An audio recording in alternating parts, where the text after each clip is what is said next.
कि नेशनल दामाद आयोग, मतलब एनडीए को कहा गया नेशनल दामाद आयोग, कहा गया राजद के द्वारा जी। तो ये तो हंसी का विषय हो जाता है। फिर कहेंगे कि मगध से आते एक कहावत है कि सुपवा दूसरे चलनिया के जिसको 32 को छेद खुद है। तो राष्ट्रीय जनता दल मेहरारू आयोग की बात तेजस्वी जी कर रहे हैं, लेकिन पता नहीं ज्ञान कहां से लाते हैं, चाहे इनका राजनीतिक सलाहकार कौन है ये तो हमको पता नहीं है। बाकी बिहार के जो यादव समाज है उनको बस इतना ही समझते हैं कि राष्ट्रीय जनता दल जिंदाबाद करे, लालू यादव जिंदाबाद करे, तेजस्वी यादव जिंदाबाद करे, और पार्टी का कार्यक्रम हो तो झंडा और पोस्टर बैनर लगा, मतलब यादव को ठगते हैं। अब निश्चित रूप से देखिए ना भाई, पाटलिपुत्रा में इनको यादव नजर आते हैं मीसा भारती, सारण में इनको यादव नजर आते हैं रोहिणी आचार्य, हसनपुर में इनको यादव नजर आते हैं तेज प्रताप यादव, उसके बाद देखिए राघोपुर में यादव तेजस्वी यादव नजर आते हैं। तो बाकी तमाम यादव समाज के लोग क्या करेगा, और यही लोग अब कह रहे हैं कि दामाद आयोग बना दिया गया। तो पूर्व में भी आपने यही काम किया। तेजस्वी यादव का पांव फूल रहा है कि कैसे दो ब्राह्मण की बेटी सुप्रीम कोर्ट में अपनी परचम ला दिया, और उसमें जात खोज के कर रहे हैं कि क्या पिछड़ा शोषित वंचित के यह कोटा नहीं मिलेगा। तेजस्वी जी आपको ज्ञान की कमी है, और ज्ञान रहेगा कहां से, आप तो खुद नौवा फेल है। अरे आपके पिताजी के शासनकाल में ही शोरूम से 4 व्हीलर उठा लिया था आपकी बहन की शादी में, मुरेठा और लाठी की सरकार 5 बजे के बाद चलता था। आप किस गरीब की बात करते हैं? गरीब के नाम पे फॉर्च्यूनर पे आप चलते हैं, गरीब के नाम पे सत्ता पे आप बैठते हैं, गरीब के नाम पे सरकारी बंगला आप लेते हैं। अब राजा का बेटा राजा नहीं बल्कि फकीर के बेटा ही बदलेगा इस बिहार का तकदीर।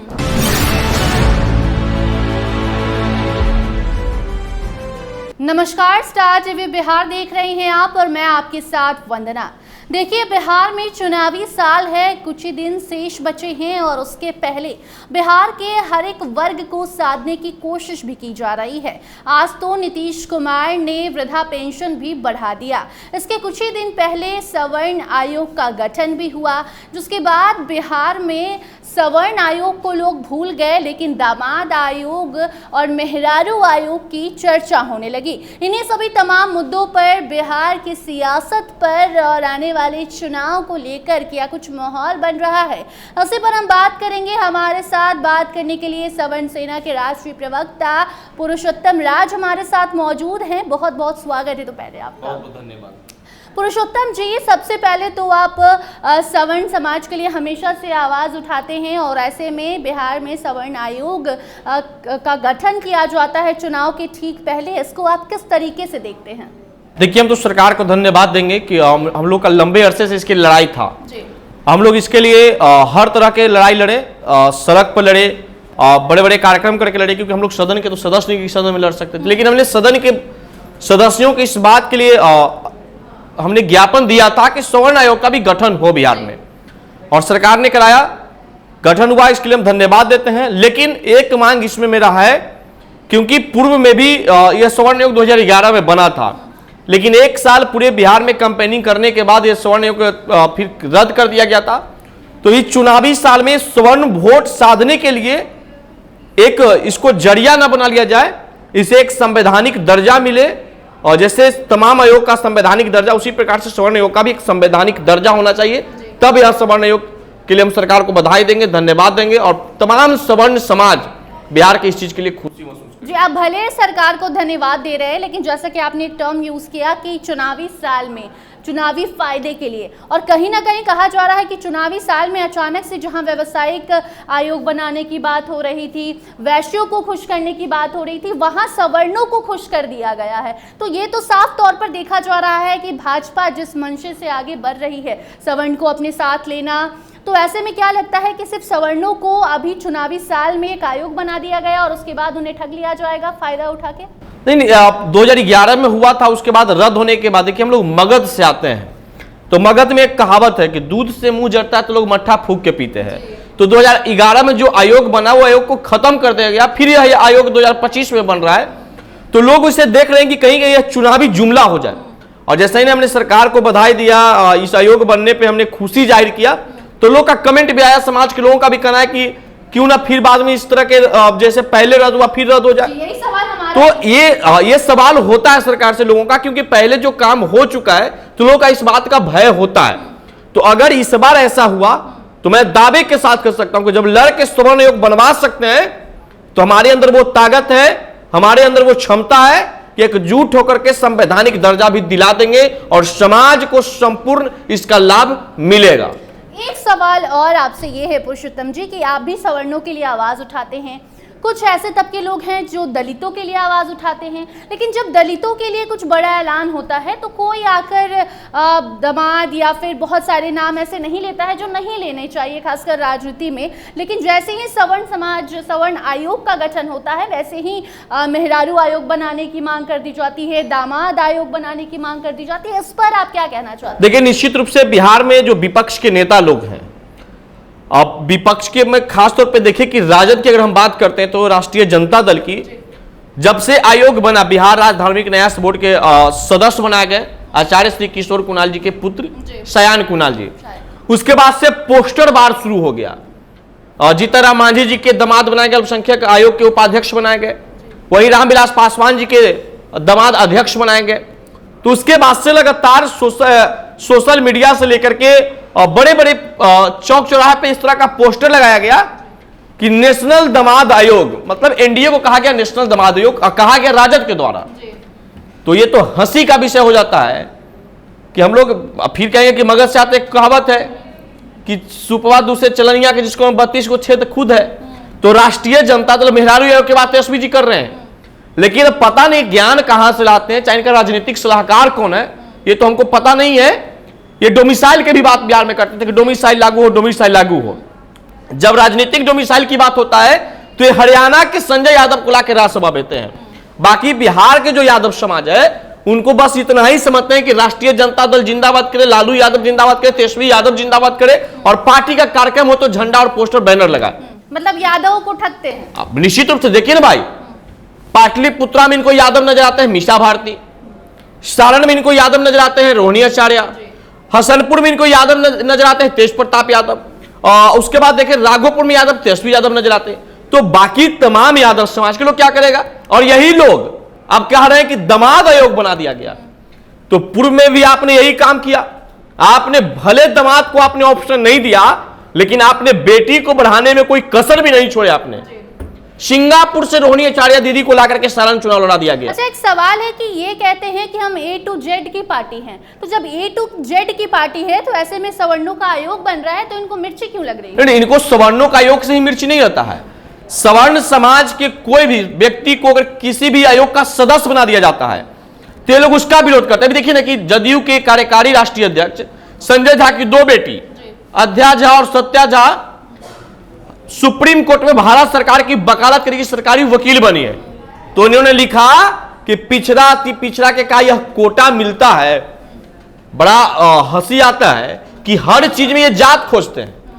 अभी पूरे बिहार में ये बैनर लेके घूम रहे थे कि माई बहन सम्मान योजना।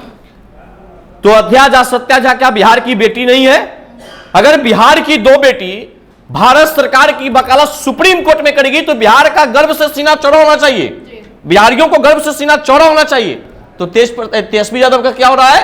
तेजस्वी यादव का पांव फूल रहा है कि कैसे दो ब्राह्मण की बेटी सुप्रीम कोर्ट में अपनी परचम ला दिया और उसमें जात खोज के कर रहे हैं कि क्या अति पिछड़ा शोषित वंचित के यह कोटा नहीं मिलेगा। तेजस्वी जी, आपको ज्ञान की कमी है, और ज्ञान रहेगा कहां से? आप तो खुद नौवां फेल है। आपको पता है कि जो भी आरक्षित वर्ग होता है, सरकारी वैकेंसी होता है, उसमें सवर्ण समाज के लोग जाके हकमारी नहीं कर सकते हैं। तो SC/ST कोटा पर हकमारी कर कौन रहा है? उसी समाज के बड़े बड़े लोग, उसी समाज के पूंजीपति, उसी समाज के बड़े बड़े नेता। तो पहले आप उनके लिए आरक्षण की जो है क्या बोलता है उसमें क्रिमिनल लगवाने की बात करिए, तो करेंगे नहीं। इनका आरोप सीधे ये खुल के नहीं विरोध करते भूमिहार ब्राह्मण का। इनके पिताजी पूर्व में भूराबाल साहब को नारा दिए, भूमिहार ब्राह्मण ने ऐसा बिहार से इनको साफ कर दिया कि आज तेजस्वी यादव को सत्ता में आने के लिए संघर्ष करना पड़ रहा है। हम कल एक मोटरसाइकिल से इनका वीडियो देखे, 2 मिनट मोटरसाइकिल यात्रा में इनको नाक बंद करके जाना पड़ रहा है। सोचिए, जिस गांव में आप नाक बंद करके मोटरसाइकिल से घूम रहे थे, उसी गांव के गरीब मजदूर प्रतिदिन उसी गांव में रहते हैं। तो ये लोग तो खुद को गरीबों का मसीहा कहते हैं। तो गरीब का मसीहा 30 साल तक आप सत्ता में, अभी भी आप गरीब के मसीहे बन के फिर रहे हैं। अरे आपके पिताजी के शासनकाल में शोरूम से 4 व्हीलर उठा लिया था आपकी बहन की शादी में, मुरेठा और लाठी की सरकार 5 बजे के बाद चलता था। आप किस गरीब की बात करते हैं? गरीब के नाम पे फॉर्च्यूनर पे आप चलते हैं, गरीब के नाम पे सत्ता पे आप बैठते हैं, गरीब के नाम पे सरकारी बंगला आप लेते हैं। शोषित वंचित की राजनीति आप करते हैं और 30 साल तक आपकी माता पिताजी की सरकार रहा और 30 साल में भी बिहार के दलित अगर शोषित है, वंचित है, कुचलित है तो यह सवाल सरकार से होना चाहिए कि सवाल सवर्ण समाज से होना चाहिए। इसका जवाब इनको देना चाहिए। जी, आज भी जब वृद्धा पेंशन बढ़ाया गया है 400 से 1100 नीतीश कुमार ने कर दिया है, तो अब तेजस्वी कह रही हैं कि वो हमें कॉपी कर रहे हैं। अब ये तो आप देखिए, ये राजनीति इनका यही है। आपने मांग किया, मजबूत विपक्ष में आपने मांग किया, आपने और सरकार ने उसे लागू कर दिया, तो आप करेंगे कॉपी कर रहा है। ये तो आपको धन्यवाद कहना चाहिए कि हमने जो मांग किया उसमें सरकार ने मेरा समर्थन किया, तो सरकार का आप धन्यवाद करिए। तो ये कॉपी की राजनीति का। अच्छा पुरुषोत्तम जी, आपको नहीं लगता है कि चुनावी साल में ही ये सब क्यों किया जा रहा है? 2-3 महीने पहले भी तो किया जा सकता था। जैसे चुनाव जैसे जैसे नजदीक आ रहा है वैसे कभी सवर्णों को खुश किया जा रहा है तो कभी बुजुर्गों को खुश किया जा रहा है।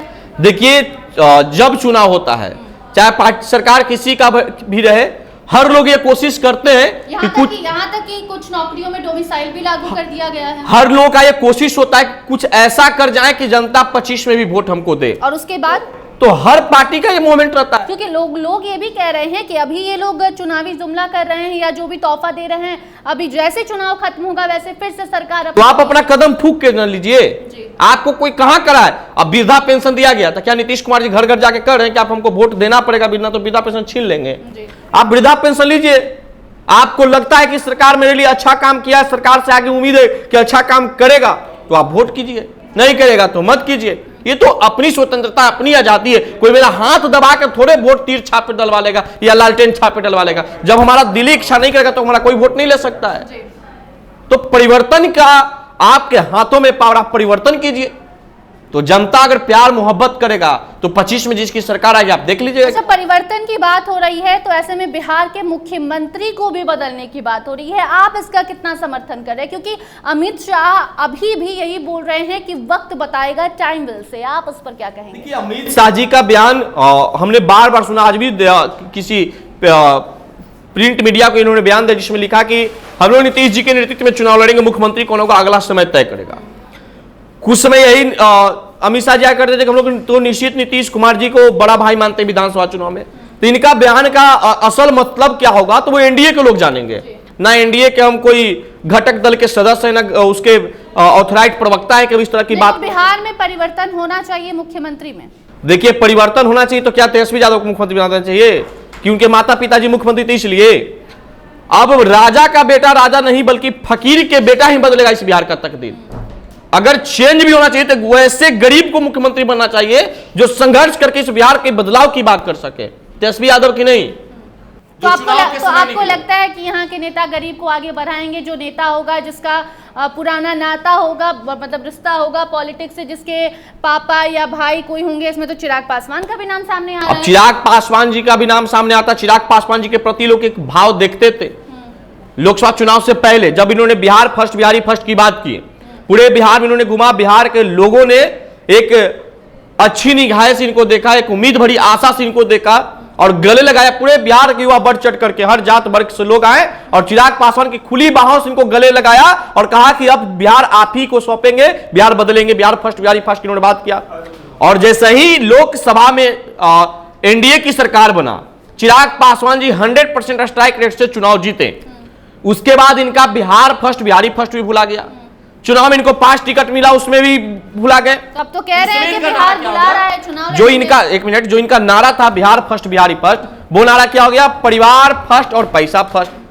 तो परिवार फर्स्ट और पैसा फर्स्ट जब आप कर लेंगे तो बिहार की जो भोली भाली जनता ने आपको प्यार मोहब्बत दिया, उनकी दिल टूटा, उनका उम्मीद टूटा। और उम्मीद तोड़ने वाले को बिहार की कुर्सी पर बैठा देना रिस्क से कोई कम चीज नहीं है। चलिए, बहुत बहुत धन्यवाद पुरुषोत्तम जी आपका। तो देखिए, बिहार की सियासत में क्या कुछ चल रहा है ये आप तक हम पहुंचा रहे थे। इन तमाम मुद्दों पर आप क्या कुछ सोचते हैं कमेंट सेक्शन में जरूर बताइए। देखते रहिए स्टार टीवी बिहार। धन्यवाद।